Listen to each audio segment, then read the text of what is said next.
welcome to our channel. Hari ini kami kedatangan tamu spesial, Dr. Aji Bayu, Medical Aesthetic and Anti-Aging Specialist for 15 years. Saya sendiri udah praktek di dunia kecantikan Malaysia udah sekitar 15 tahun. Pertama kali dulu kita mulai, belum kayak sekarang, 2010 itu dulu ketika saya mau melakukan sesuatu, saya baca textbook, terus begitu kita kerjain di pasien, loh kok beda? Spill sedikit, Dokter yang kita kenal sekarang dengan segitu banyaknya awards, bahkan dulunya pernah di titik gak mau jadi dokter. Kehidupan jadi seorang dokter itu struggle-nya luar biasa. Udah nyoba masuk ke spesialis yang ngurusin cancer yang keterima, and then masuk ke spesialis kulit saya nggak keterima, ada momen-momen depresi. Saya berasa kayak, Even worse, pernah di titik udah mau nyerah sama hidupnya.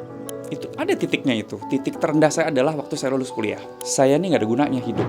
So, di video ini kami akan bahas tuntas dunia beauty dari hulu ke hilir, mulai dari perjalanan karir Dr. Aji, tantangan industri estetik, hingga tren terkini dalam perawatan kecantikan di Indonesia. Kembali lagi ke termnya, filler adalah injectable implant. Kalau kita mau melakukan surgical treatments, injectable implant itu harus dibuang. Yang namanya social media, ada oknum-oknum tertentu yang membuat itu seolah-olah jadi masalah. Kita ini walk hand in hand antara kita sebagai aesthetic practitioner ya sama plastic surgeon tuh we have to work together. Karena memang saya ngerti bahwa ada hal-hal yang tidak bisa kita achieve dengan non-surgical treatments gitu. Dan di satu sisi pun juga non-surgical treatments tidak akan membahayakan kerjaan surgical. Siap-siap dapat insight berharga, terutama buat kalian yang penasaran dengan aesthetic treatment atau mau cari dokter yang tepat.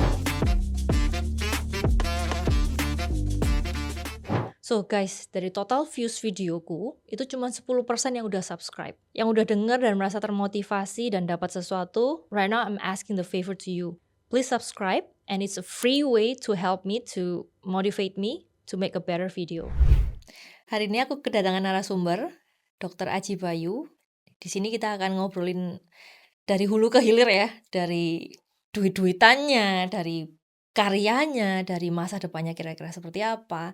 So, welcoming. Halo, dokter. Halo Tia. Thank you udah datang hari ini. Sama-sama, thank you juga udah diundang. Iya. Nah, kalau yang teman-teman belum tahu ya, di Surabaya kalau kamu ketemu cici-cici cantik gitu ya, kamu langsung tanyain, kamu klinik mana gitu. Mostly jawabannya adalah Maharva gitu kan. Saya juga ya. By the way, saya juga gitu ya. Nah, kalau boleh dok sedikit menjual diri ya, achievementnya Maharva atau dokter sendiri seperti apa? Waduh, boleh sombong nih? Boleh, sangat boleh sekali.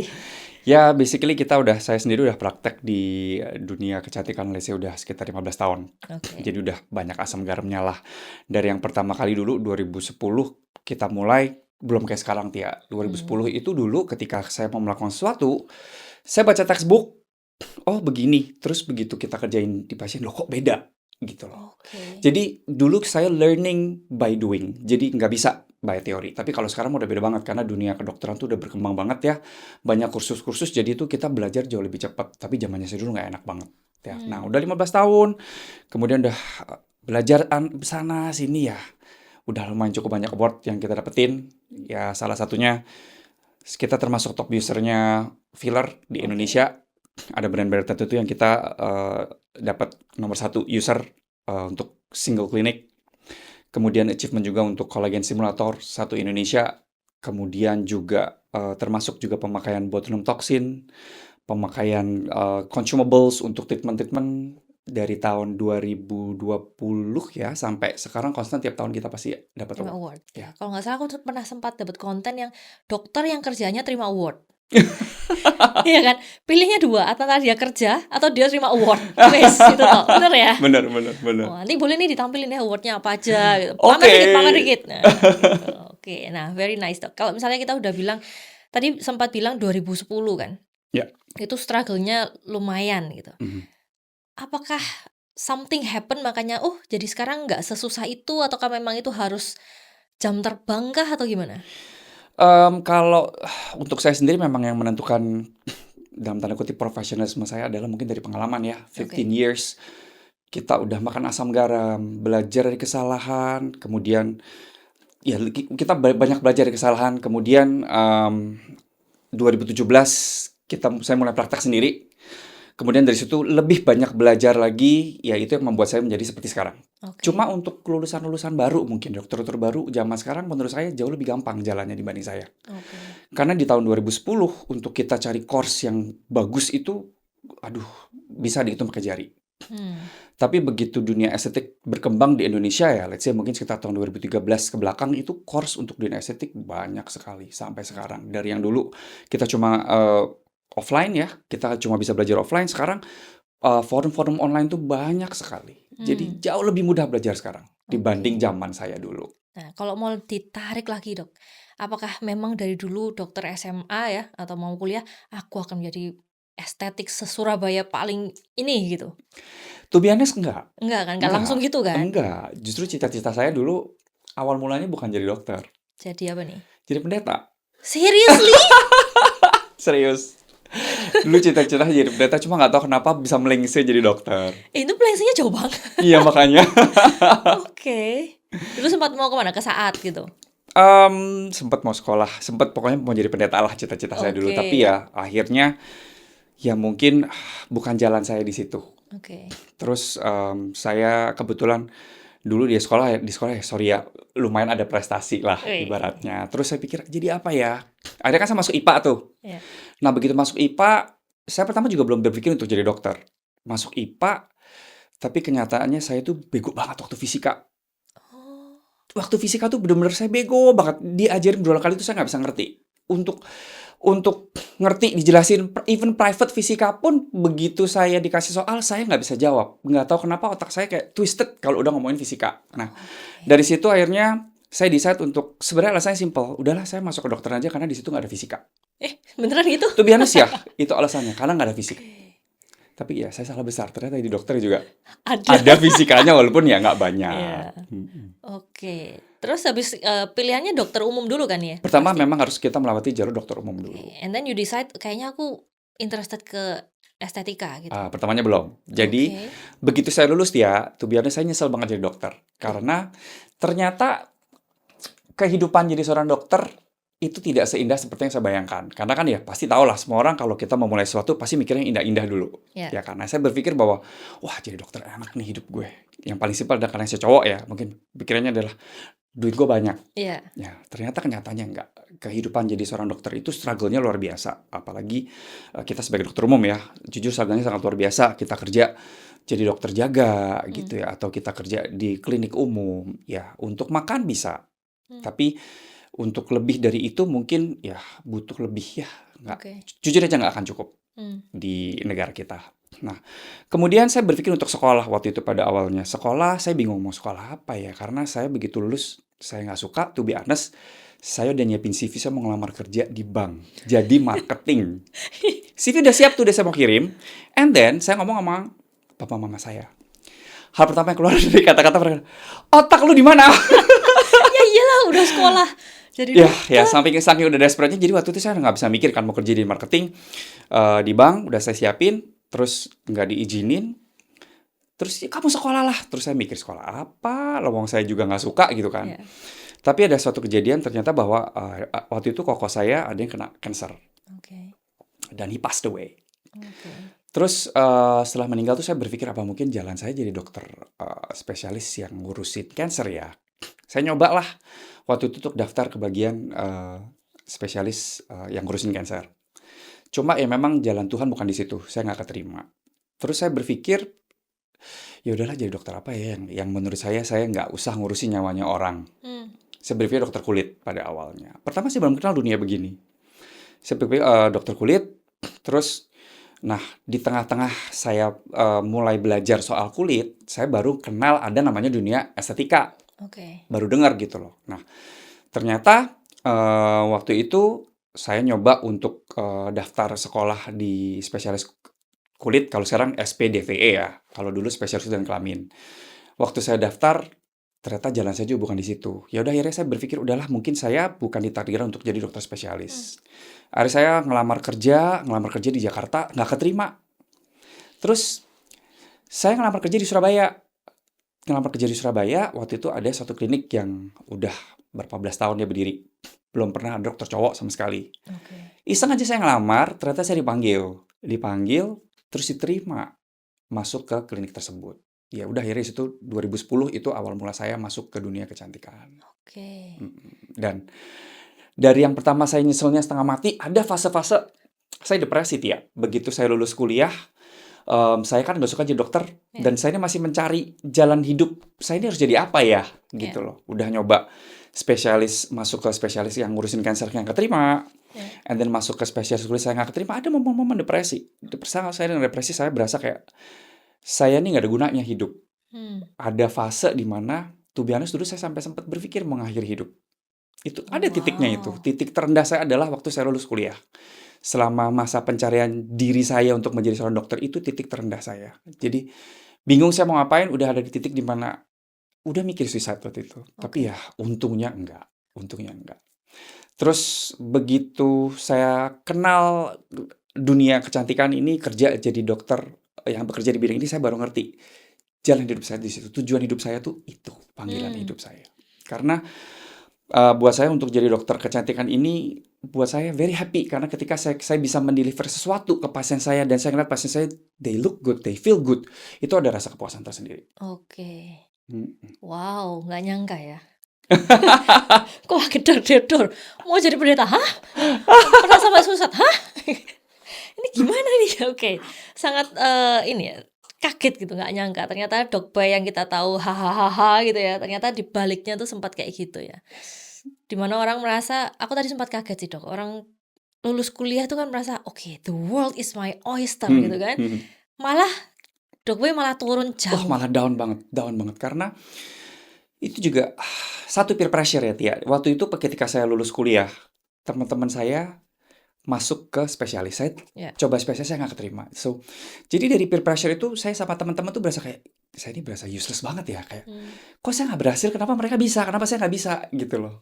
Selama masa pencarian karir itu. Yang dengerin ya, mungkin kalian masih mencari karir, merasa aku ini kok buak yo gitu ya, bahasa Surabaya aku buak. Ternyata someone di depanku yang sudah top ini dulunya pernah kayak gitu loh.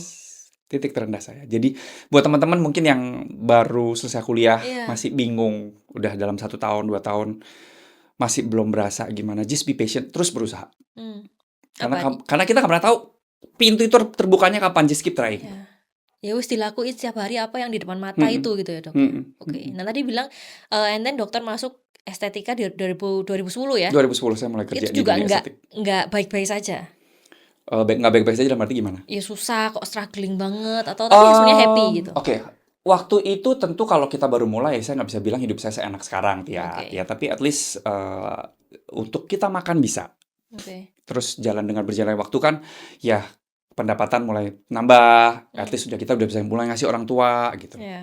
Terus mulai kerja berapa tahun, ya mulai punya savings kayak gitu. Tapi ya it takes time. Nggak dalam waktu 1 tahun jebret tiba-tiba jadi sukses kayak sekarang gitu ya, enggak. Tapi kalau kita bilang estetika nih ya, terutama dokter estetika kayak Dokboy gitu ya, itu kan dari sisi medisnya ada, tapi yang ada sisi lain tuh artnya juga ada kan? Definitely. Dapat dari mana nih sisi artnya? Satu mungkin saya bisa bilang itu adalah bakat yang mungkin Tuhan taruh di saya. Jadi ketika kayak pertama kali saya ketemu Tia deh, mata itu udah scanning, ini butuh kerja ini, ini itu udah jadi otomatis ya. Jadi memang ada bakat yang mungkin Tuhan udah kasih ya di kita. Sama kedua juga itu sesuatu yang bisa kita latih Tia. Jadi dengan berjalan waktu, dengan pengalaman kita akan mendapatkan learning curve. Jadi kita tahu, oh kalau saya ketemu pasien kayak gini harus begini nih. Ketemu pasien tipe begini harus begini. Jadi patronnya itu tidak semua orang sama. Gitu loh. Cuma menurut saya tergantung dari kitanya sebagai dokter ya. Kita ini bisa memberikan hasil yang bagus apa enggak, sama seperti pelukis. Alirannya aliran apa? Aliran naturalis atau aliran abstrak. Ya, kalau kita ketemu dokter yang aliran naturalis ya pasti jadinya bagus, natural. Kalau kita ketemunya abstrak ya udah jadinya nggak keruan. Tapi kalau ada yang suka ya monggo ya. Tapi memang abstrak ada penggemarnya. Iya kan? Ada. Jadi harus balance ya antara medisnya sama artnya itu Definitely tadi ya? Harus ya. Bisa dilatih juga? Sangat bisa dilatih. Very nice. Nah next dok, kalau kita bilang bisa dilatih nih ya, tadi kan dokter bilang ada yang naturalis, ada yang ini gitu kan. Apakah dokter itu, ya karena aku suka tipe ini nih, makanya pasien aku mukanya sama semua, ininya gini-gini nih, atau tergantung request atau gimana? Basically kalau tetap ada 2 tipe pasien sih. Ya, ada yang datang, dok, do whatever you need to do. kerjain apa yang memang betul lakukan yang benar-benar 100% tuh percaya sama kita. Oke. Tapi ada memang pasien yang secara spesifik datang request, "Dok, saya maunya begini. Hmm. Saya mau dagu saya begini. Saya mau bibir saya begini." Oh, Jadi memang oke. ada dua orang tertentu. Tapi dari sisi saya, biasanya saya akan memberikan insight ke mereka misalnya itu sesuatu yang tidak realistis atau itu sesuatu yang memang hasilnya nggak akan bagus. Kita Hmm. nggak jujur sama mereka. Oke. Lebih baik jangan kamu kerjain. Karena kalau kamu kerjain, muka kamu akan jadi out of proportion. Hmm. Kamu nggak akan kelihatan bagus, malah kamu akan kelihatan aneh, Hmm. fake, weird. Kamu kelihatan kayak alien. Selalu Oke. saya akan bilang kayak begitu, tapi tetap keputusan ada di tangan mereka. Oke, tapi dokter juga kasih input, tapi kalau maksa ya udah gitu Ya. kerjain ya. Oke, nah kita masuk mulai ke duit-duitannya nih, Dok. Hmm. Nah, ini kan aku randomly tanya ya. Ya. Yang di pikiranku adalah kenapa sih kok kita harus jauh-jauh ke Korea? Kan kita bilang ya, kiblatnya kan ke sana semua. Bedanya apa sih? Aku ke sana atau di lokal? Why bother ke sana? Apakah kita memang nggak mampu atau gimana? Sebenarnya menurut saya kita sangat capable. Oke. Cuma memang kita bilang bahwa orang sekarang banyak pergi ke Korea, nomor satu karena mereka grow dari trennya plastic surgery. Oke. Yang pertama kali mulai tren plastic surgery yang boom di Asia adalah Korea. Hmm. Jadi sekarang semua orang kiblatnya adalah ke Korea. Kemudian dari segi bisnis dia, selain daripada si Korea ini udah curi start duluan, ya. pemerintah Korea ini sangat luar biasa karena mereka ini sangat mendukung medical aesthetic tourism. Hmm. Jadi negara itu sangat di-develop untuk Cater ini ya. untuk kayak medical tourism, untuk medical aesthetic medical aesthetic tourism. Jadi Oke. plastic awalnya dari plastic surgery, kemudian berkembang dari begitu banyak klinik-klinik yang juga mengerjakan non surgical, dikembangkan juga sama pemerintah Korea, Oke. sama orang Korea sendiri juga. Kemudian dari situ karena pemerintah sangat mendukung, ya akhirnya mereka bisa go global.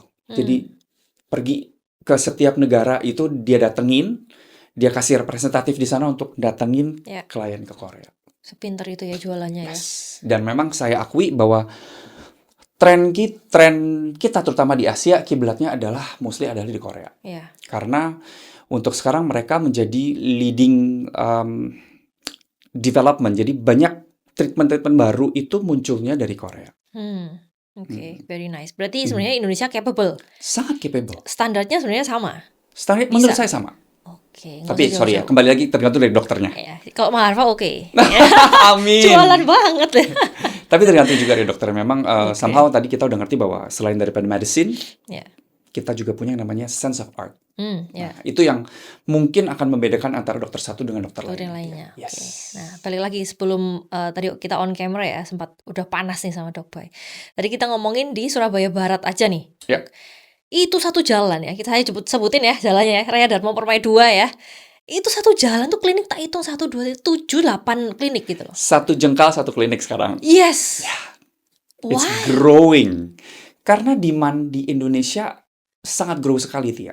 Kalau kita look back 2010 ketika saya pertama kali mulai, kita bisa untuk pakai jari kok klinik kecantikan. Iya. Dan semua orang belum se-aware itu. Hmm. Tapi sekarang, terutama menurut saya dengan berkembangnya sosial media, orang tuh sangat aware karena mereka suka selfie. Mereka suka posting something. Ya, TikTok, kemudian Instagram. Itu mereka jadi aware, oh flow-nya gue di sini nih. Ya.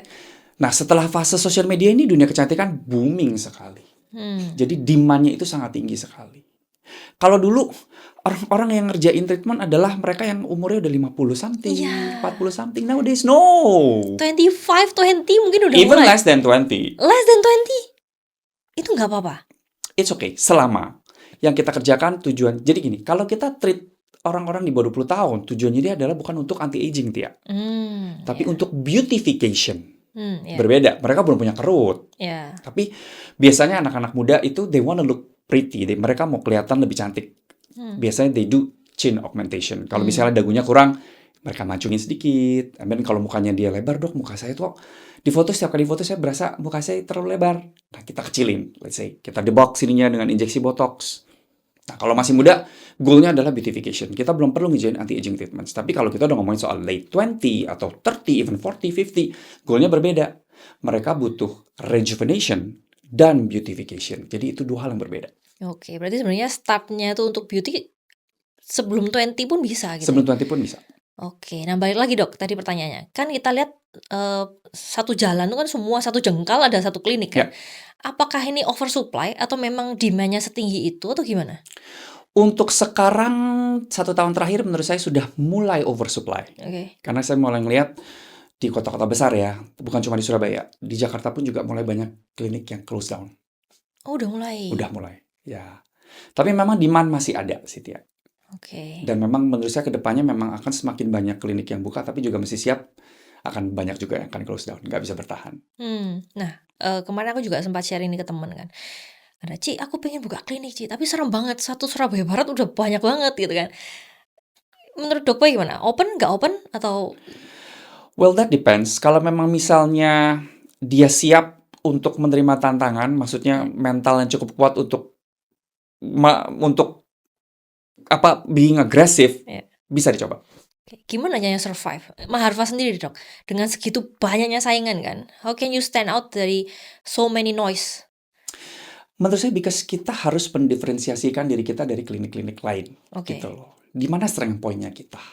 Jadi kan strength point itu sebagai dalam tanda kutip daya jual. Kalau Maharva sendiri? Orang-orang mungkin banyak kenal kita sebagai klinik yang kuat di facial contouring. Yes, Ya, betul jadi banget. untuk beautification, untuk contouring, Ya. kita banyak banget pasien yang datang untuk request hal tersebut. Jadi caranya mendiferensiasi diri itu ya. Jadi ya we have to stand out at some point. Menurut saya kita nggak bisa kuat dalam segala hal. Oke. Jadi menurut saya Maharva sendiri juga bisa seperti sekarang ya. Karena satu, kita cukup mendiferensiasikan diri bahwa kita nih klinik kecantikan punya standar tertentu, nggak sembarangan, ibaratnya nggak sembarangan nyuntik lah pasien-pasien. Saya tahu bahwa saya nggak sembarangan pasien minta ini, minta itu saya kasih. Selalu saya kasih red flag dulu. Kalau kamu kerjain ini, risikonya begini, jangan. Kalau mereka bisa nurut sama saya, ya saya bersyukur ya. Toh, anyway juga sebenarnya kan saya yang rugi ya. Karena Iya. mereka juga nggak treatment, kan Nggak saya terima nggak ada duit, cash in. iya. Ya kan? Tapi kan ya sama kita juga mesti jaga nama baik gitu ya. Ya. Nggak bisa orang punya banyak uang and then they wanna spend, they wanna do this. Nggak, belum tentu semua saya izinkan. Karena kalau we're being very aggressive on something, bukan jadi bagus malah jadi aneh, nama kita yang Ya. jelek. Ya. Terus kedua juga tentu marketing ya, menurut saya itu sangat penting sekali. Hari gini eksistensi di sosial media tuh udah Yes. napas hidup. Menurut saya itu udah mau tidak mau harus. Jadi ya kita harus exist di sosial media, reminding people kita ada. Ya. Gitu. Kita different-nya di mana gitu ya. Oke. Nah, tadi Dok sempat ngomong tentang ini kalau diinjak ini aneh gitu kan, botch gitu kan. Pernah nggak Dok ngebocin orang gitu? Of course. Pernah? Pernah dong, saya masih manusia ya, saya bukan Tuhan. Oke, terus gimana? Untungnya segala sesuatu yang kita kerjakan itu sifatnya reversible. Oke. Botox, if something bad happens, ya 8 minggu, 12 minggu dia akan kembali normal. Oke. Let's say kita ngerjain injeksi filler. Something happen, misalnya kayak ada yang mendol lah atau yang too much disuntik, itu filler masih bisa kita reverse dengan jalan disuntik Hyalase, enzim hyaluronidase, bisa kita kurangin sedikit, bisa kita kurangin sebagian, bisa kita hilangin semua. Hilangin semua bisa? Bisa. Nggak usah dibuka, nggak perlu dong. Nggak usah. Jadi, let's say yang paling simpel adalah kita ngomongin kita injeksi filler bahan asam hyaluronat. Ya. Tubuh kita nih punya enzim namanya hyaluronidase. Enzim itu akan makanin filler perlahanan, jadi dia akan hilang over time. Oke. Nah, selain daripada tubuh kita punya enzim hyaluronidase, di lab kita bisa bikin hyaluronidase. Jadi misalnya kita suntik filler nih, you don't like it, atau let's say hasilnya botch nih, atau ada ketidaksempurnaan sedikit, itu tinggal dirapiin dengan jalan disuntik Hyalase, kita ilangin sedikit bagian bendolnya, atau kita ilangin sebagian if it's too much, atau kita ilangin semua kalau mereka nggak suka. Oke, berarti semuanya bisa di-reverse. Semuanya bisa di-reverse. Oh. Itulah the beauty of non-surgical treatments. That one. Ya.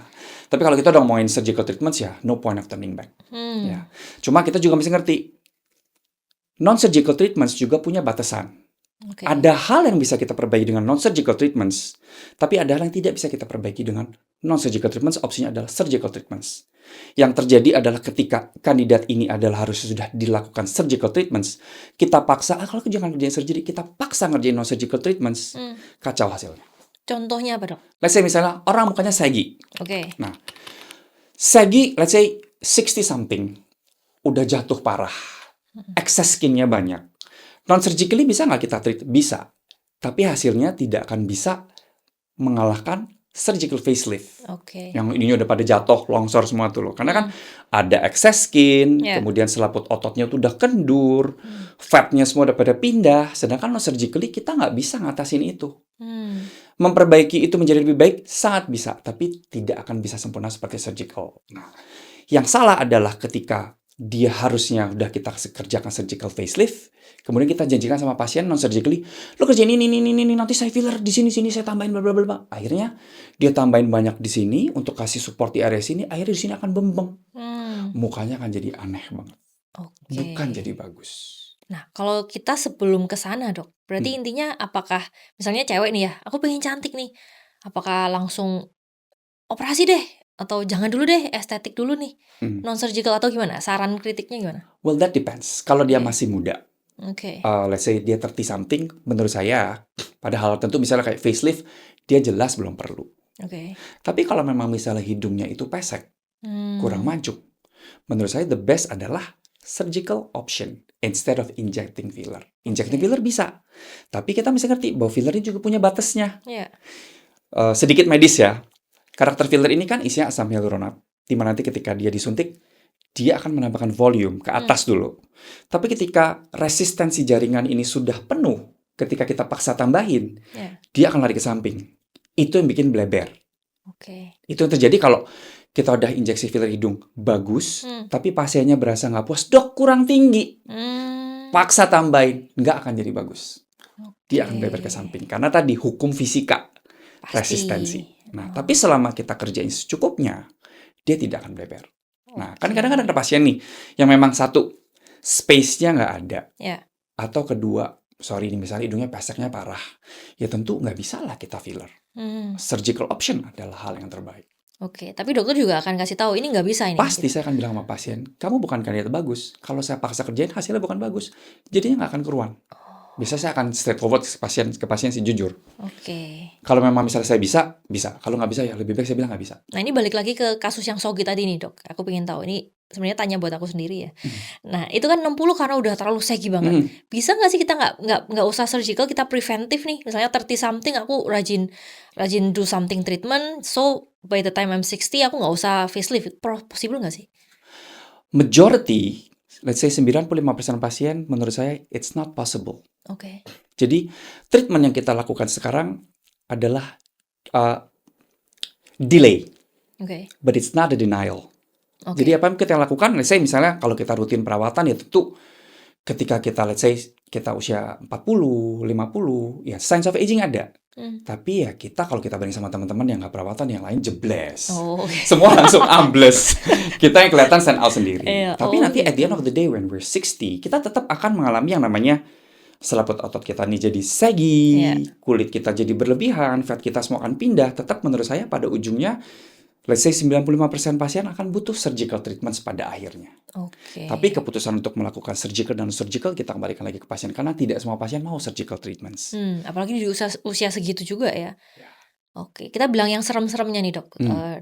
Kan sebagai pasien ya atau teman-teman juga banyak pertanyaan. Sempat tuh filler, tahu kan konten itu loh. Oh, di sini stay tuh di MRI atau apa.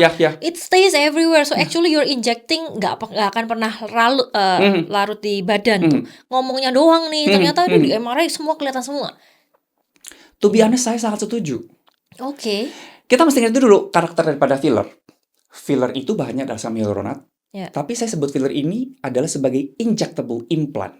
Oke. Nah, dari kata-katanya kita tahu medical injectable implant. Jadi ketika kita suntikin filler, majority adalah bahannya adalah asam hyaluronat ya. Sebagian daripada filler itu akan dimakan sama tubuh kita tadi. Enzim yang tadi saya sebut itulah enzim hyalinase, hyaluronidase dimakan sedikit-sedikit. Tapi some parts dia akan dibungkus sama selaput, dibungkus sama selimut. Itu akan membuat filler itu stay bertahun-tahun.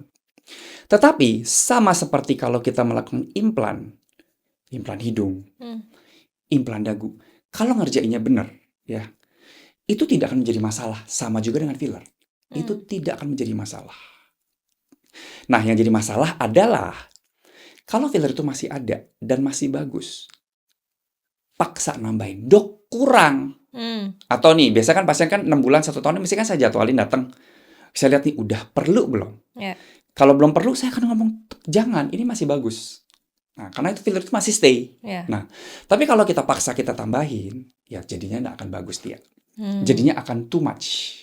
Oke. Dagunya terlalu projected, kemudian area mukanya tuh bisa jadi kayak bantal, bengep-bengep di sana sini. The problem is because itu masih bagus ditambahin terus. Nah, tapi selama filler itu dibungkus, itu akan dibungkus sama selimut ya, selama selaput kita bilangnya, itu akan bertindak sama seperti implan. Jadi nggak perlu khawatir, itu tidak akan dikenali sebagai benda asing. Jadi tubuh kita akan mengenal itu sebagai implan atau barang yang normalnya ada dalam tubuh kita. Oke. Nah, if something bad happens, misalnya tubuh kita reject, bisa nggak dilakukan sesuatu? Bisa. Tadi sudah saya jelasin bahwa kita punya enzim Hylase yang nanti ketika misalnya in case nih fillernya ada masalah, inject the Hylase dengan dosis yang tepat, dia akan hilang. Jadi kembali ke ground zero. Bisa. Bener-bener nggak ada bekasnya gitu. Yes, dengan catatan dosisnya cukup. Oke. Dulu aku sempat tanya nih, Dok, correct me if I'm wrong ya. Ada satu teman yang mau do surgical di Korea. Dia bilang, "Oh, aku mau ini operasi kantong ini." Dia udah pernah filler. Itu dapat price list-nya nambah. Karena si dokter bilang aku harus keluarin dulu filler-fillernya baru aku bisa kerjain. Dia bilang. So I was yang di kepala aku udah, so filler is bad. Is it? Oke. Kembali lagi ke termnya. Filler adalah injectable implant. Kalau kita mau melakukan surgical treatments, tentu injectable implant itu harus dikeluarin. Dibuang sebenarnya. Dibuang bisa dengan jalan dua cara. Satu, area yang tadi kita filler di Hylase dengan dosis yang tepat dia akan hilang. Atau opsi kedua, kalau dia nggak mau Hylase, ya waktu operasi dibersihin sama surgeonnya. Sebenarnya it's that simple. Cuma kadang-kadang Tia, yang namanya social media demi mendapatkan attention, jadi kadang mohon maaf ada oknum-oknum tertentu yang membuat itu seolah-olah adalah jadi masalah. Sebenarnya enggak, itu hal yang wajar, namanya injectable implant. Kalau memang dia mau surgically, memang harus kita remove. Saya pun juga biasa selalu bilang ke pasien, kalau misalnya kamu mau operasi, kamu datang ke sini, misalnya let's say kita pernah filler dari sininya. Dia mau operasi, ya saya akan bilang sama pasien, kamu datang ke sini, saya akan Hylase, saya ilangin. Jadi nanti kamu dioperasi, dokternya nggak keganggu kerjanya. Sebenarnya it's that simple. Nggak semengerikan yang diberitakan gitu ya. Cuma ya memang demi gain popularity. Ya, jadi ada oknum-oknum seperti itu. Di blow out kayak gitu. Soalnya kalau aku lihat nih, Dok, di TikTok ya, terutama TikTok nih kan. Kayak ada dokter yang pro ke filler, ada dokter yang tidak pro ke filler. Itu memang sungguhan gitu atau? That depends, sorry ya, mungkin dokternya nggak bisa ngerjain filler, makanya dia nggak pro ke filler. Karena gue nggak bisa dapet ini kita gitu ini ya. walk hand in hand antara kita sebagai aesthetic practitioner ya sama plastic surgeon tuh we have to work together hand in hand. Saya pun tidak pernah melarang pasien saya untuk do plastic surgery gitu loh. Karena memang saya ngerti bahwa ada hal yang tidak bisa kita achieve dengan non-surgical treatments gitu loh. Dan di satu sisi pun juga non-surgical treatments tidak akan membahayakan kerjaan surgical. Ya kalau pernah di filler, just remove the filler dengan jalan disuntik Hylase. Yang kasus terakhir nih, Dok, yang orang disuntik terus jadi buta. Nah itu always remember, dari pertama kali kamu konsul sama saya, ingat nggak? Saya selalu ngomong jeleknya dulu. Ingat, apapun treatment yang kita kerjain, selalu ada resiko. Non-surgically, surgically, selalu ada resiko. Ya, jadi kalau ada dokter yang ngomong, aman 100%, nggak ada resiko. Bullshit, nggak usah percaya. Ya, karena saya pun udah pengalaman 16 tahun pun ya, sometimes yang namanya manusia ya, kadang setan lewat kesenggol dikit, fillernya melengsing sedikit gitulah. Let's say kita bilang ya. Jadi selalu ada risiko, selalu ingat tindakan yang kita lakukan selalu ada risiko. Namun bukan berarti hal itu akan terjadi. Resiko untuk terjadi efek samping seperti itu adalah 0.0 something. Tapi kalau memang kejadian di kamu ya, I'm so sorry ya, kita sweat. Ya, tapi resikonya whatever we do, treatment apapun kita lakukan selalu ada resiko. Ya, yang kemarin terjadi adalah injeksi di area bawah mata, kemudian berujung pada kebutaan. Nah, setahu saya memang produk tersebut bukan produk yang suitable untuk dilakukan injeksi di area bawah mata. Oh, gitu. Nah, ya. Tapi entah gimana ceritanya ke blow up, produknya apa, bukan yang itu tapi yang diomongin itu. Padahal memang produk yang dia kan ada dua tipe. Ada tipe yang soft, ada tipe yang lebih strong. Yang strong ini tidak boleh kita suntik di area sini. Nah, sama sepertinya disuntik di area situ dan akhirnya berujung pada kebutaan. Dan itu nggak bisa di-reverse? Nggak bisa. Oke. Jadi, whatever the treatment is ya, kayak misalnya kita ngerjain filler. Kemarin sempat saya mention bahwa dapat terjadi risiko vascular compromise. Jadi filler itu nekan pembuluh darah. Itu jadinya, tadi yang saya bilang kebutaan tadi. Ya, nekan pembuluh darah.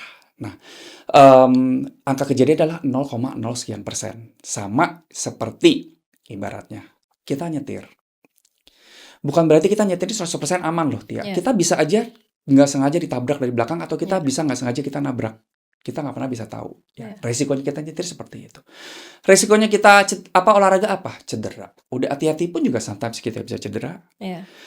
Kita masak makan, buat mungkin Tia masak makanan gitu ya. Masak Indomie terus mendadak kompornya jeblok. Meledak. Ada juga. Ya bisa terjadi. We will never know. Tapi yang penting kita sebagai operator, sebagai dokter siap. Kalau something bad happens, segera reverse. Oke. Nah, kita ngomong jeleknya kan, Dok. Mungkin aku kepengen edukasi nih buat teman-teman kan. Yang mungkin maju mundur, takut gitu kan. Mendingan diedukasi gitu kan. Kita bilang dari treatment yang dokter kerjain. Worst case-nya apa? Misalnya botox, worst case-nya apa? Filler, worst case-nya apa gitu. Oke. Lesson nomor 1, filler, worst case-nya apa? Tadi udah sempat saya mention. Vascular compromise. Yang paling parah adalah berujung pada kebutaan. Amit-amit ya. Jangan sampai kejadian ya Tuhan. Itu nggak pernah terjadi. Cuma selama 15 tahun saya praktek, vascular compromise pernah kejadian 2 kali. Jadi begitu kita suntik, tiba-tiba aliran darahnya berhenti tuh di area tersebut. Kalau hal tersebut terjadi, segera ambil Hyalase, dissolve fillernya. So far, pasien-pasien kita semua selamat. Ya. Tapi 15 tahun, 2 kali kejadian, ya itu angka kejadian sangat kecil sekali. Tapi ya kuncinya adalah saya harus siap. Emergency kit harus siap kalau hal itu terjadi. Jadi udah siap-siap nih ya Dok. Kita udah siap emergency kit di klinik. Kalau something bad happens kita udah siap. Kemudian kedua botox. Kalau misalnya botox, hal yang terjadi yang paling berbahaya nggak ada. So far sama ini saya belum menemukan kasus yang berbahaya, yang life threatening-nya atau yang emergency case. Cuma bisa terjadi misalnya kayak asimetri kanan kiri, ya itu tinggal dibenerin. Ya, terus kalau misalnya sampai kan yang namanya kita nyuntik botox ada resiko. Misalnya kita suntik di sini ya, ada risiko dia migrasi ke otot yang tidak kita inginkan. Dia migrasi ke sini, akhirnya matanya turun. Nah, itu tunggu aja. 6-8 minggu dia akan balik dengan sendirinya. Selama nyuntik pernah kejadian? Pernah. Saya rasa semua dokter nyuntik, kalau dia sering nyuntik, pasti dia pernah ngalamin. Kalau dia tidak pernah ngalamin, saya kasih tanda tanya. Kamu nih nyuntik apa enggak? Karena nggak mungkin ya? Karena nggak mungkin. Semakin kita terpapar dengan jumlah pasien yang banyak, resiko itu akan semakin terjadi. Terus kalau misalnya kita kerjain treatment kayak ultrasound device, let's say ulterapi atau HIFU, ada risikonya? Ada. Bisa terjadi nerve injury. Tapi kalau sampai terjadi nerve injury, dia akan balik dalam waktu 4 minggu. Totally normal. Comeback 100%. Laser bisa nggak terjadi efek samping? Bisa. Terjadi namanya gosong pasca laser? Sangat bisa. Tapi kembali lagi, itu reversible. Jadi, the beauty of non-surgical treatment adalah semuanya bisa kita reverse. Tapi kita bilang jangka panjangnya nih Dok. Filler, botox, mungkin ini keteken nih, jadi nggak apa gitu. Itu short termnya. Tapi bisa nggak long termnya? Misalnya nih botox, kita jadi immune terhadap botoxnya. Terus harus semakin naik dosis atau gimana gitu? Sangat bisa. Itu pernah saya singgung, mungkin kalau ada follower yang dengerin konten saya, kita tuh sangat bisa kebal dengan botox. Kalau caranya salah. Misalnya, saya kan soal edukasi pasien bahwa kalau kita ngerjain injeksi botox adalah kerjakan everything at the same time. And then rest 3-6 bulan and then do everything at the same time. Dengan begitu resiko untuk terjadinya kebal jauh lebih minimal. Yang membuat kita kebal adalah mostly bukan dosis botoxnya, tapi adalah dari exposure. Jadi, banyak orang salah kaprah. Mereka berpikir bahwa dok, sekarang saya botox area sini ya. Minggu depan, saya datang lagi, saya mau botox area sini. 2 minggu lagi, saya mau botox lagi area sini. Itu yang bikin kebal dia. Karena ibaratnya kayak kita nih minum antibiotik. Semakin kamu sering terpapar dengan antibiotik, kamu akan semakin kebal. Same thing with botox. Itu kalau kita sering terpapar dengan botox. Kalau filler apa? Kalau filler, kalau kamu terus tambah, muka kamu jadi kayak alien. You're not gonna look like you. Tapi kamu akan kelihatan kayak orang yang mukanya aneh. Something is done. Something is off. Something is not right dengan muka kamu. Apalagi kalau kamu tambah lagi, udah semua akan deform, bentuk muka kamu akan jadi aneh banget.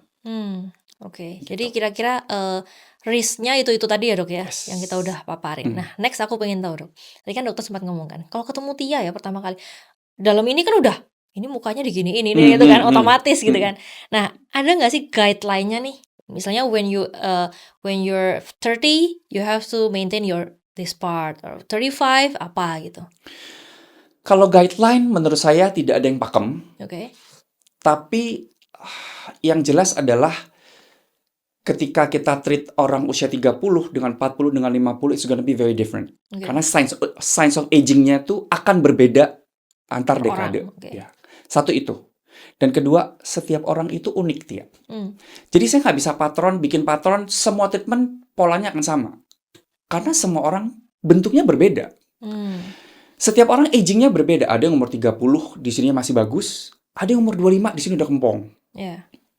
Ada yang umur 35 mukanya masih tight, ada yang 35 mukanya udah longsor. Jadi everyone is different. Everyone is unique.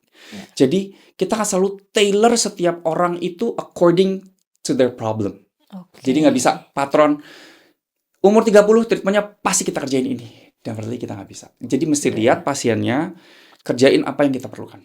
Gitu ya. Oke, berarti nggak bisa ya, oh aku achieve 35, berarti sudah saatnya aku do this gitu. Enggak ya, nggak gitu ya. Mungkin ada sedikit bayangan sih. Guideline Ya. kasarannya gitu ya. Kasarannya, let's say, ya kalau umur sebelum 30, belum ada signs of aging, belum ada tanda-tanda segi biasanya, tapi mulai ada a little bit of wrinkles. Oke. Di bawah umur 30, start with Botox. Oke.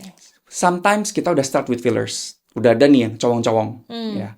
30-40 udah pasti kita butuh skin tightening treatments. Kayak, let's say, Ultherapy atau HIFU. Ya.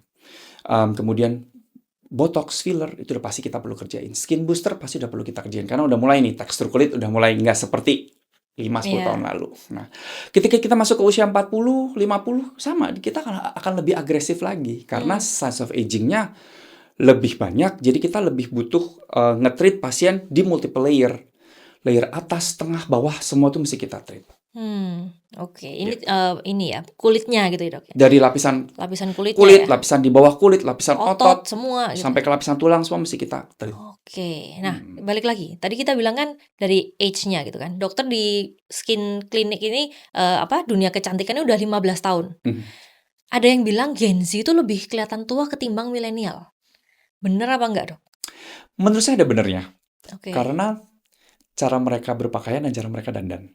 Oke. Karena terpapar make up? Yes. Ya sebenarnya yang bikin mereka kelihatan lebih tua itu bukan make up-nya. Sebenarnya kalau kita hapus make up-nya mereka, kulitnya masih bagus sekali. Masih sangat bagus, masih sangat firm, masih sangat plump. Signs of aging-nya minimal. Tapi menurut saya the way they dress, sama the way they put on makeup yang bikin mereka kelihatan lebih tua dibanding usianya. Oke. Tapi bukan berarti anak Gen Z sekarang sangat lebih butuh banget nih treatment. Sebenarnya enggak juga. Enggak juga ya. Kalau begitu kita hapus makeupnya, signs of aging-nya sangat minimal kok. Oke. Nah, kita tadi udah ngomongin tentang usia. Kita ngomongin tentang gender nih. Tadi dokter juga sempat spill. Ternyata nih, kemarin aku cerita dikit deh, yang cerita aku tadi ya, teman-teman. Jadi aku tuh kemarin ke salah satu supermarket ya. Sebut aja dapat endorse lumayan nih dia. Aku ke Bravo nih ya. Orang-orang yang Surabaya Barat pasti tahu. Ke Bravo tuh ada satu aisle itu udah kelihatan banget. Oh, ini Paragon Group nih. Wardah, apa semua di sana semua gitu kan. Nah, 30%-nya itu untuk male, untuk cowok. Nah, aku lihat, oh yang cewek ini brandnya brand-brand lama-lama nih. Yang brandnya aku udah denger lah, 5 tahun udah tahu. Yang cowok itu brand baru banyak banget. Stylenya mau kayak gimana nih? Cowok yang maskulin ada yang cowok yang natural ada, yang woody scent, yang apa, semua jenisnya banyak banget. So I think dari Wardah Paragon Group pun menyadari market cowok untuk skincare, ya kan, untuk estetik cowok itu naiknya luar biasa. Sangat. Di Maharva juga kayak gitu. Saya sangat setuju sekali karena kita melihat demand dari pasien cowok yang meminta facial contouring itu banyak sekali sekarang. Let's say kita bisa bilang sekitar 15-20%. Okay. Pasien kita adalah cowok, sisanya adalah pasien cewek. Dan ini terus growing cowoknya. Menurut saya akan growing. Kenapa? Karena ketika saya ngobrol sama mereka, Tia, let's say kayak mostly adalah businessman ya, kebanyakan ya. Mereka sendiri semua ngomong, dok, setelah gue treatment, everyone is talking about me. Gue kelihatan lebih muda. Gue kelihatan lebih enak dilihat. Mereka tuh jauh lebih nyaman sama saya. Gitu. Jadi peer pressure sama tuh ya lingkungan sangat mempengaruhi ya, karena mereka ada di kalangan-kalangan yang business relations ya. Iya. Ketika mereka berpenampilan menarik, kelihatan lebih muda dari usianya, orang tuh lebih merasa nyaman gitu loh Iya. sama orang-orang yang lebih wangi, lebih bersih, lebih good looking gitu. Oke, kalau cowok tadi dokter sempat nge-spill nih, ternyata cowok itu lebih berani do treatment ketimbang cewek. Sometimes yes. Apakah karena lebih tahan sakit atau gimana? No, cowok lebih coward. Really? Wih, cowok mah disuntik sedikit udah aduh stop gitu, lebih begitu. Cowok lebih takut. Oke. Jadi kita punya banyak sekali pasien-pasien cowok yang the first time mereka datang dibawa istrinya, itu berantem dulu sama istrinya. Gak usah gitu. Suaminya nggak mau, dipaksa dok kerjain. Begitu kita kerjain sekali pertama jerit, ya kan? Aduh sakit dok, aku nggak mau balik lagi. Sebulan lagi dia bisa balik minta. Terus bisa tiap bulan datang sampai istrinya tuh nge-DM saya, dok, suami gue jangan lu apa-apain lagi. Gue takut. Oke, ternyata si cowoknya ada needs ya. Apakah dulu nggak gitu? Apakah Dulu nggak begitu, Nggak sangat gitu berbeda ya? sekali. Karena saya begitu saya bilang sama pasien, dok, saya ini even presentasi present di depan apa namanya orang-orang yang saya mau approach, investor gitu ya ya? saya jauh lebih pede, dok. Saya berasa nyaman banget sama diri saya. Saya udah nggak insecure gitu. Dulu tuh saya berasa kayak ada mindernya. Tapi sekarang tuh I just feel confident. Berasa confident, berasa pede gitu. Dan even orang-orang pun juga ngomong, saya bisa merasakan orang-orang tuh jauh lebih berasa nyaman sama saya sekarang. Dan itu nge-fulfill ini ya, kepuasan batin ya dok ya? Saya kasih juga contoh deh, misalnya Tia. Tia sendiri misalnya dikasih pilihan deh. Ketika Tia berada di suatu lingkungan di mana semua orang itu, mereka wangi, enak, bersih gitu loh, dibandingin sama good looking. Bukan berarti good looking itu ganteng, tapi good looking ya terawat gitu ya. Dibandingkan sama Tia berada di suatu lingkungan di mana ya mohon maaf ya, modelannya duitnya banyak, tapi modelannya ya gelembos, kucel gitu. Kucel, gelembos, nggak rapi, nggak enak dipandang. Tia sendiri lebih berasa nyaman ada di mana? Ya tentunya yang well present ya. Sama itu yang sekarang terjadi di kehidupan sosial kita. Jadi makanya mulai sekarang cowok itu banyak sekali yang mulai aware sama hal tersebut, sama penampilan, karena somehow itu boost confidence-nya mereka, dan ya lingkungan sekitarnya pun jadi jauh lebih nyaman sama mereka. Tadi dokter juga spill, si cowok ini lebih berani keluarin duit. Ya, definitely. Ya karena dia yang cari uang. Oh gitu. Ya, karena dia yang cari uang, jadi buat dia keluar uang tuh gampang sekali. Nah kalau istri, terutama mohon maaf mungkin yang tidak bekerja, mau keluar uang kan minta izin dulu sama suaminya, boleh apa enggak? Kadang-kadang kan ngomongnya mau minta duit belanja, tapi dia buat treatment. Yang itu tadi bener tuh, ngajakin suaminya sekalian. Oh, banget, ya biang banget, pinter. Ada kita kejadian kayak suami istri datang gitu ya. Terus suaminya langsung istrinya langsung belajar, dok, gue belajar ini, mau suami udah gesek kartunya gitu. Dia di sini dia udah ngerasain juga. Oke, nice. Jadi bisa ini ya, kita kalau misalnya mau arahannya differentiate your market, mungkin bisa juga yang khusus cowok aja gitu, bisa juga nih dok. Bisa, tapi lebih challenging sih Tia. Challengingnya apa? Karena demand, let's say kita ngomongin secara proporsi aja ya. Secara proporsi itu demandnya cowok itu let's say masih 15 to 20% compared to yang perempuan yang 80%. Jadi kalau bisa nggak pasien cowok itu klinik cowok itu bisa survive kalau dia cuma ngelangani cowok? Bisa, tapi akan lebih challenging. Karena harus market education lagi, Yes. harus convince mereka. Wah ini Definitely. PR ya. Ini lebih PR, tapi bisa. Ya abis ini Kevin deh bawa ke Maharfa ya. Suami aku ya, aku bawa ke Maharfa. Nah dok, kalau boleh tahu nih, ini kita Tia sebagai contoh ya, sebagai apa? Ini kan dokter tadi bilang kelihatan Tia tuh udah tahu Tianya mau diapain. Editor tolong ini muka saya ya yang sebelumnya. Tolong dikasih muka saya sebelumnya. Apa sih dok yang menurut dokter harus dibenerin waktu ngeliat waktu pertama kali ketemu Tia? Yang jelas Tia tuh bukan kelihatan tua, tapi you look tired. Karena udah ada beberapa volume loss. Di area pelipis, kelopak mata atas, bawah mata, and then menurut saya signs of saggingnya tuh mulai ada. Jadi pertama kali saya ngeliat kayak saya butuh ngerjain ini. Tapi begitu Tia datang, makeup kita hapus, saya ngeliat dari dekat, lebih kelihatan lagi hal yang butuh saya kerjain. Apa tuh yang belum dong? Yang kemarin sempat saya belum, waktu kita pertama konsul, kayaknya saya nggak ngomong bibir. Begitu saya lihat Tia dari dekat, wah ini bibirnya perlu saya sentuh. Oh ya, yang gitu. Ini. Dan ternyata banyak teman-teman yang, kok api gitu ya.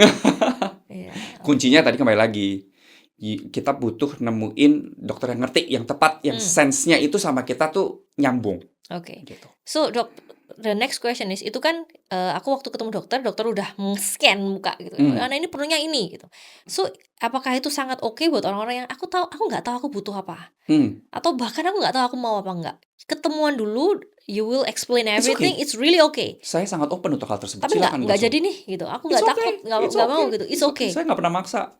Oke, Silakan nice. konsul. Kalau kamu berasa nyaman, berasa yakin, silakan kerjain. Kalau kamu nggak berasa yakin, ya it's okay, no problem. Tapi dokter juga akan ngasih tahu, oh ini kayaknya kamu cuma bisanya surgical, ini bisanya Saya apa? akan ngomong dari depan. Jadi kayak Oke. kadang-kadang nih ada kayak remaja-remaja aging, Ya. alias grandma. Saya suka sebut mereka sebagai remaja aging. Oke. Kadang-kadang grandma, let's say they're 65, 70 years old, dimana muka jadi saggy banget. Datang, dok, gue mau kencang dengan Ultera, mau naik. Ya pasti saya bilang nggak bisa lah. Pasti harus kalau udah kayak gitu opsi nomor 1 surgical things dulu. Tapi kalau mereka udah mau, dok, saya nggak mau surgical, baru saya akan tawarin treatment yang bisa kita kerjain. Tapi hasilnya juga saya akan terus terang, ini tidak dapat menggantikan surgical facelift. Tapi at least you're gonna look better. Oke. Gitu ya. Selama mereka bisa ngerti ekspektasinya, mereka bisa accept apa yang saya offer, biasanya akan kerjain. Oke. Jadi when you're in doubt, ya udah konsultasi aja dulu. Konsultasi dulu silakan. Ada nggak, dok, misalnya yang diselamatin itu bahkan bukan surgical, bukan estetik, tapi ya lu harus makan diet lu dulu benerin deh, workoutnya lu benerin deh gitu. Tentu semua itu sebenarnya pengaruh, tapi ya dengan kita diet, workout bener, muka juga berubah jadi lebih muda lah. Masa sih? Let's say kalau misalnya nih, kamu punya volume loss, Ya. kamu diet, kamu olahraga, ya volume loss juga nggak hilang lah, Tia. Iya sih sebenarnya. Kamu punya wrinkles di kelopak, di area sini kamu, ketika kamu tawa, kamu mau olahraga, mau diet sampai jikir jempalik, puasa 40 hari 40 malam juga wrinklesnya nggak bakal hilang. You have to treat. Oke. Tapi ketika kita melakukan diet yang benar dan exercise yang benar, tentu hasil treatment kita akan lebih bagus. Kenapa? Karena badan kamu bentuknya lebih bagus, body kamu lebih lincir, cowok dia lebih tegap, lebih punya muscle. Tentu orang-orang yang punya muscle, definitionnya akan jadi jauh lebih jelas. Cowoknya, Yes. apanya. Makanya itu akan mempengaruhi hasil jelas. Oke. Tapi dengan kita olahraga nih, diet dan lain-lain, ya kalau memang dia masih 20 something, sense of aging belum ada, ya dia bisa kelihatan lebih ganteng. Tapi when we're 30, we're 40, no. Pasien-pasien saya usia 40 tahun, turun berat badan, 40-50 tahun ya, turun berat badan 5 kilo, 8 kilo, pasti udah datang ke klinik. Dok, muka gue jelek banget. Iya, karena seginya. Karena volume loss, langsung jatuh mukanya. Yes, exactly what's happening dengan aku, dok. Jadi aku tuh sempat hamil kan, hamil 2 kali. Hamil pertama aku naik 28 kilo. Kurus nih, nggak balik normal, langsung ke 50 sekian gitu ya. Hamil lagi, naik lagi 20 sekian gitu. Terus kurusnya balik lagi seperti sebelum nikah. Nah itu kan udah pasti naik 20 kilo men. Terus hilangnya kemana gitu kan. Pasti ada yang ikut juga. Itu nggak bisa diapa-apain kecuali di filler gitu ya. Yes. Volume loss jawabannya kalau non-surgical, filler. Surgically, fat graft. Fat graft, oke. Nah, next question, dok. Aku pengen tanya. Tadi kan kita bilang nih, dokter bilang, oke, dari 15 tahun berkarya dan lain-lain, kita juga perlu marketing kan.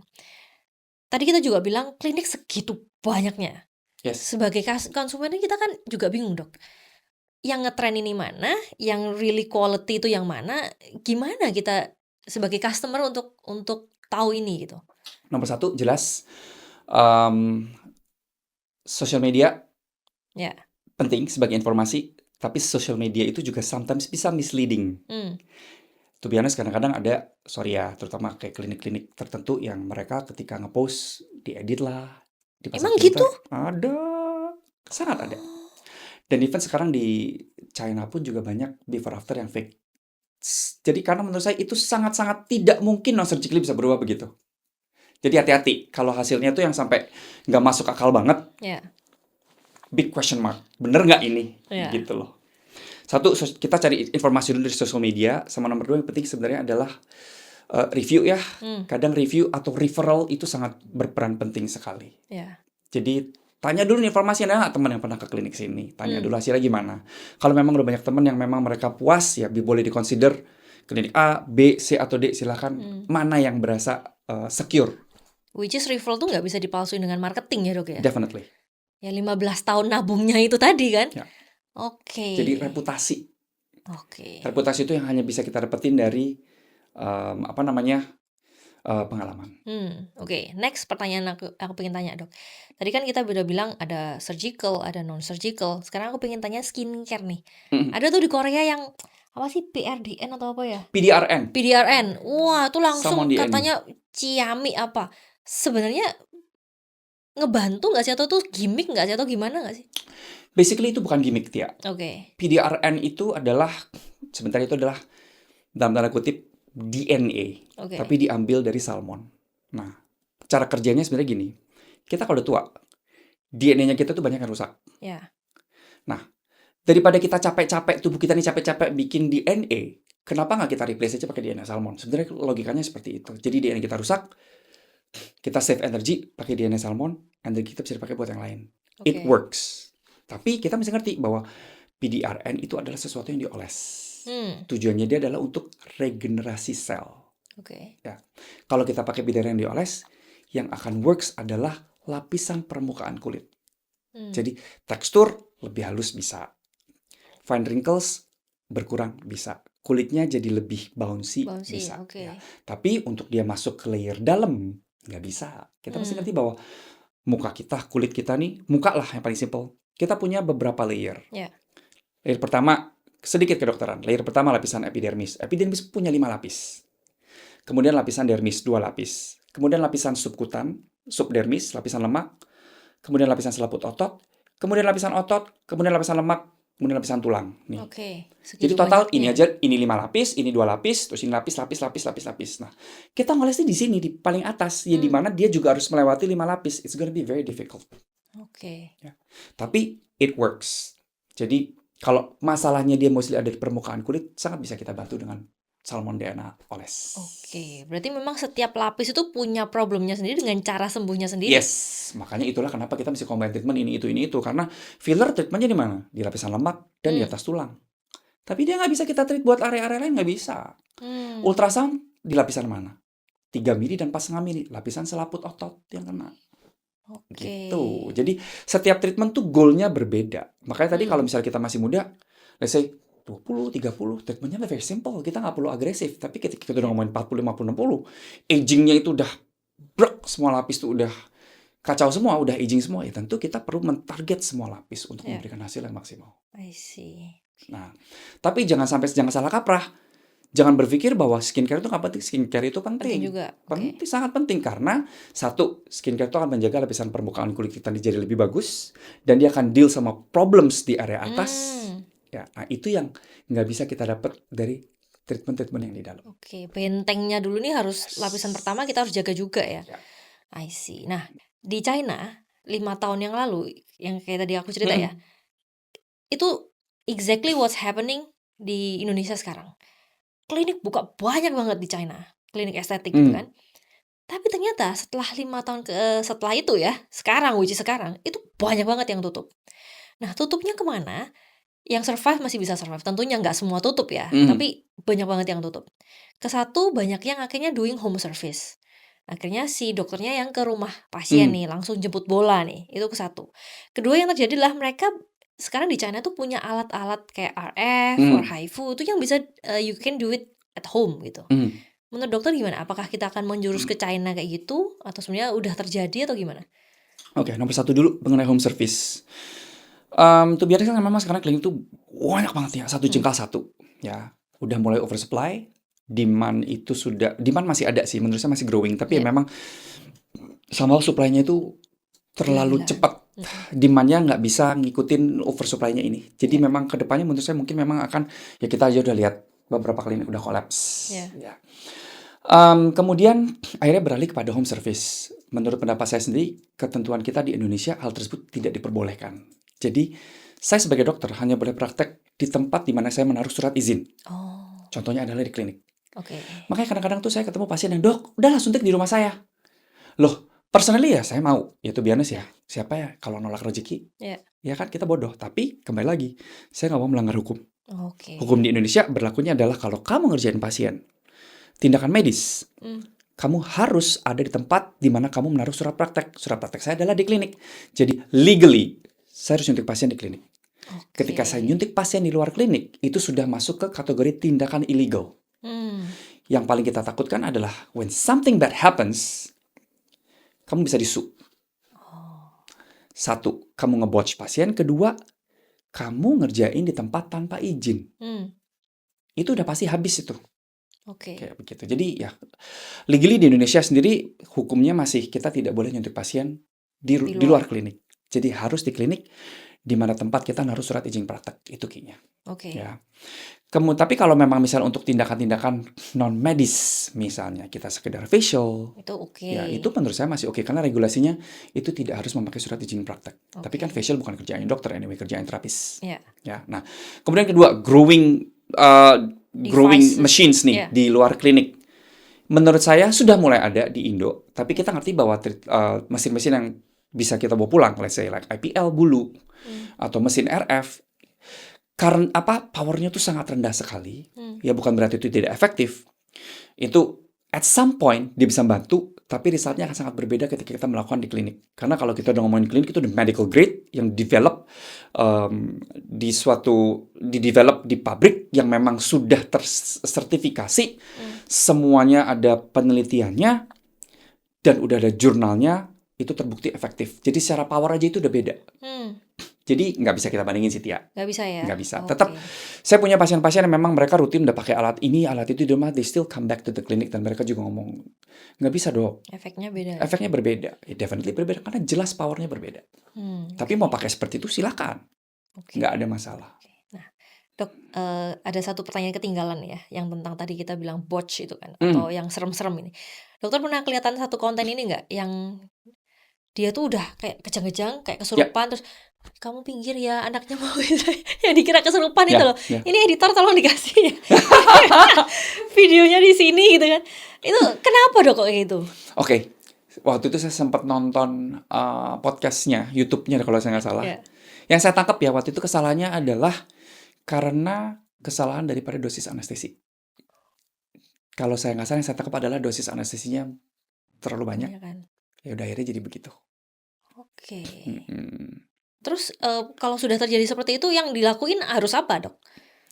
waduh, kalau seperti itu saya nggak bisa jawab ya, karena itu bukan bidang saya. Oke, itu Itu bukan dokter bidang saya. anestesi. Itu mungkin dokter anestesi yang lebih bisa jawab. Dan itu kan waktu itu dia mengerjakan sesuatu yang sifatnya surgical. Oh, Jadi iya. di anestesi general, terus ya di operasi, udah selesai operasi, ya terus kalau saya nggak salah selesai operasi, kejang-kejang atau gimana lah, terus Iya. end up jadi begitu. Diajakin ngomong, kamu sadar ya, kamu sadar, setannya suruh minggir gitu ya. Cuma memang itu bukan scope of work Oke. saya, jadi saya nggak bisa bantu Tia jawab sih. Ya, oke. Nah, kepingin tahu dok, next step-nya nih dari Maharva, dari Dok Bay juga, apa sih yang pengen dikejar selanjutnya dok? Mimpi saya sih satu, kita mau dikenal sebagai klinik yang nomor 1 ngerjain facial contouring di Indonesia, Indonesia nih ya. khususnya di Indonesia. Oke. Dan saya berharap kita bisa merambah dunia internasional ya. It's happening sih, kita mulai ada pasien-pasien yang out of nowhere, dari Hong Kong, dari Singapura, even dari US, mereka bisa DM saya. Dari sosial media. Iya, dari sosial media. Even mereka bukan orang Indonesia loh. I wanna come to your place, gila. Ada yang datang, beneran ada. Hong Kong, Singapura, Malaysia, bener-bener out of nowhere, nemu aja dari IG. Aku ada teman kemarin dok, waktu aku nge-share ini ya, si lip filler nih ya. Terus teman Jakarta bilang, oh iya, aku pokoknya setahun sekali jadwal aku ke Dok Bay gitu. Gitu ya. Itu dia udah 1 minggu, dia udah pokoknya gue harus ini 1 minggu, terus balik ke Jakarta, and then balik lagi ke Surabaya untuk ini gitu. Itu satu temen. Next temen juga bilang kayak gitu, karena dia di luar pulau. Banyak pasien, sebenarnya pasien di luar Surabaya itu sangat banyak sekali. Banget. Jadi Gimana? let's say like every weekend, nggak usah weekend ya, kadang weekdays saja itu kita ada somewhere between, kalau kita lagi rame pasien luar kota tuh dari Jakarta bisa 6 orang, they don't know each other. 6 orang berbeda tuh semua dari Jakarta bisa datang. Wow. Padahal orang merasa Jakarta gitu kan. Ini Surabaya. Saya bingung. Jakarta tuh banyak, lu ngapain ke Surabaya? Ya jawabannya sebenarnya, ya gue percaya sama lo lah dok. Oh. Nah, next question dok. Ini kalau kita bicara dari sisi kacamata bisnismen ya. Kan kita suka tuh bisnis yang bisa di scalable kan. Nggak cuma di satu titik aja gitu. Kepinginnya tadi sampai ke Jakarta, bahkan ke luar negeri gitu kan. Tapi Dok Bay-nya kan cuma satu. Gimana? Ya kedepannya saya harus bisa meregenerasi Dok Bay yang lain. Itu mimpi saya. Oke, nah next Dok Bay-nya buka klinik sendiri gimana? That's the risk. Itu resikonya. Oke. Jadi Oke. ya kita mesti ngerti resikonya lah, Tia. Hmm. Ya, setiap orang ingin maju, kita nggak bisa menghambat orang ingin maju. Yeah. Which is that's what happening Dok by 2010 kan Hmm, juga kayak gitu. ya. And then talentnya merasa oke nih, gue Hmm. bisa buka sendiri gitu ya. Oke. Intinya ya, saya nggak bisa menghambat orang untuk maju, dan kalau memang itu rezeki dia, ya dia akan dapat rezeki dari situ. Nice. Hmm. Oke Dok, kira-kira ada pertanyaan selanjutnya yang belum saya kulik Dok. Apa nih kira-kira? Apa ya? Kadang-kadang mungkin orang suka salah persepsi sih, Tia. Kalau dikerjain sesuatu tuh pasti mukanya jadi aneh. Ya. Ya, pada kenyataannya mungkin nggak.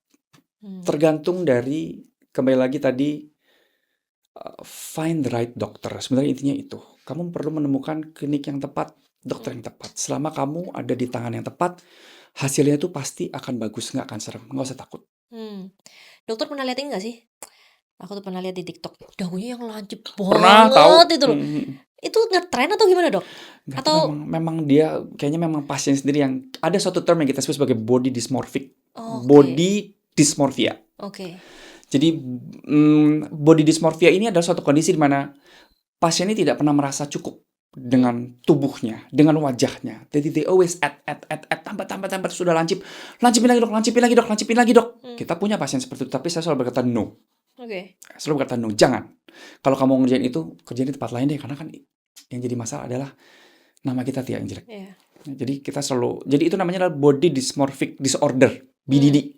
Jadi memang menurut saya orang itu memang memiliki cara pandang yang berbeda mengenai beauty daripada orang pada normalnya. Oke. Gitu. Seharusnya ke psikolog.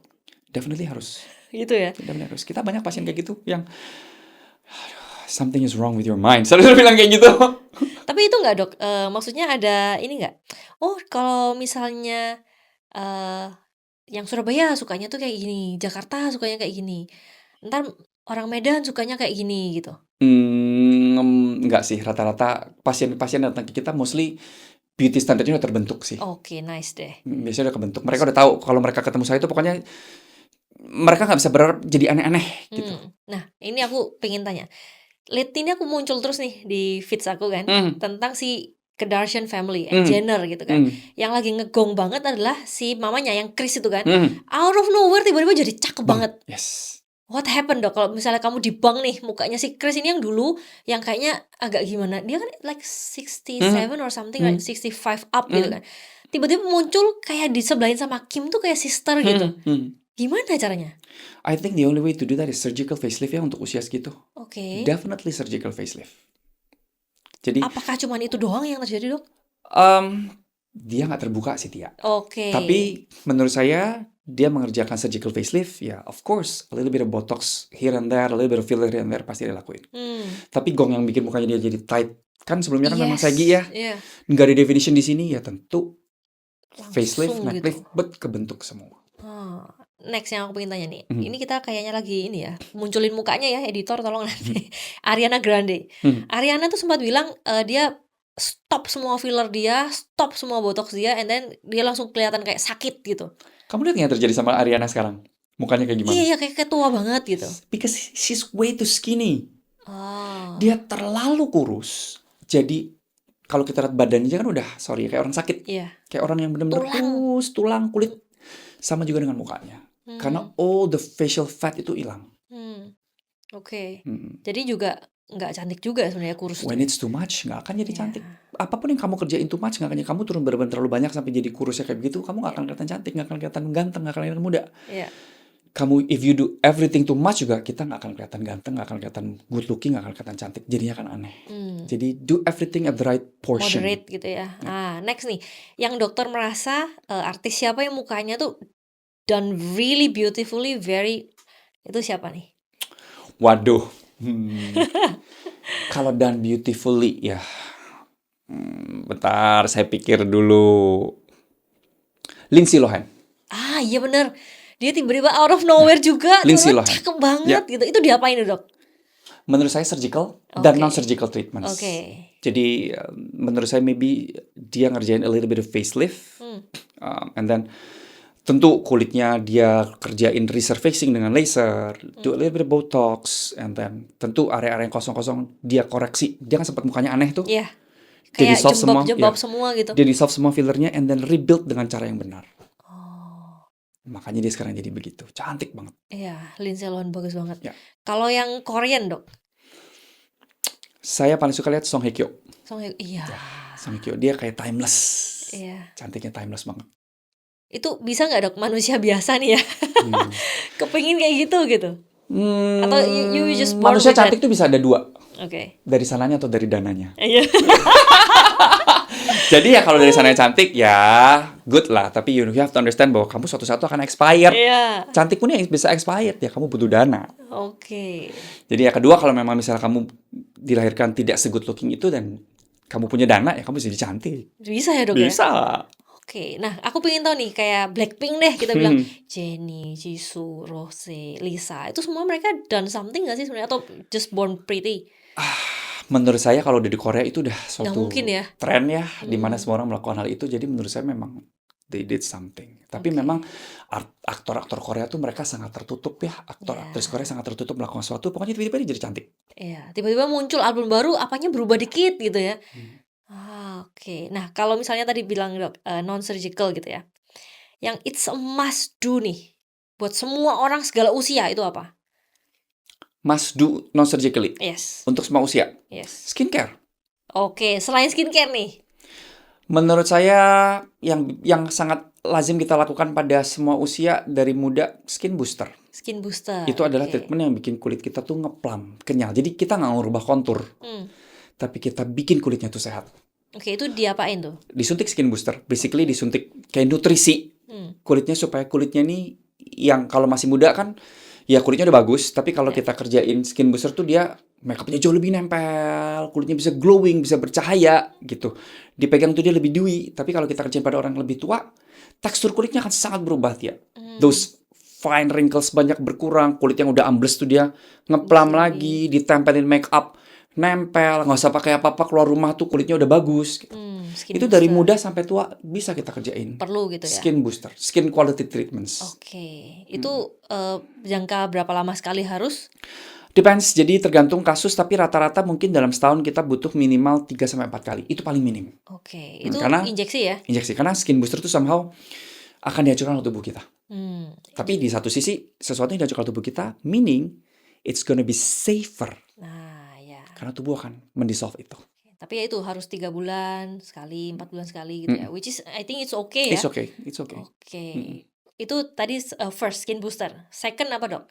Apa kan ini aku lihat teman-teman aku tuh ke Korea ini rejuran sama DNA gitu kan. Sama dia ada rejuran tuh, it's skin booster. Oh, it's also skin booster. Itu masuk ke kategori skin booster. Oke, tapi jenisnya banyak gitu ya. Jadi skin booster tuh banyak. Ada yang Kamu bahannya perlunya adalah apa, ada gitu. yang bahannya PN, ada yang bahannya adalah asam hyaluronat, ada yang bahannya peptides, ada yang bahannya amino acid dan lain-lain. Jadi skin booster tuh macamnya banyak sekali. Bukan semua orang harus skin boosternya sama DNA, rejuran gitu, enggak. Tergantung kasus. Tergantung kasusnya. Kasusnya apa? Oke, jadi nggak bisa ya karena FOMO nih semua orang pada rejuran, gue minta rejuran gitu, belum tentu. Bisanya bisa, tapi mungkin it's not gonna deliver the best result. Jadi tergantung kasusnya dulu. Oke. Kalau kasusnya dry skin, pilih yang lebih ke arah untuk hydrate the skin. Kalau kasusnya dull skin, rejuran salah satunya. Oke. Nah, tadi tahta tertinggi nih skin booster nih. Second apa, Dok?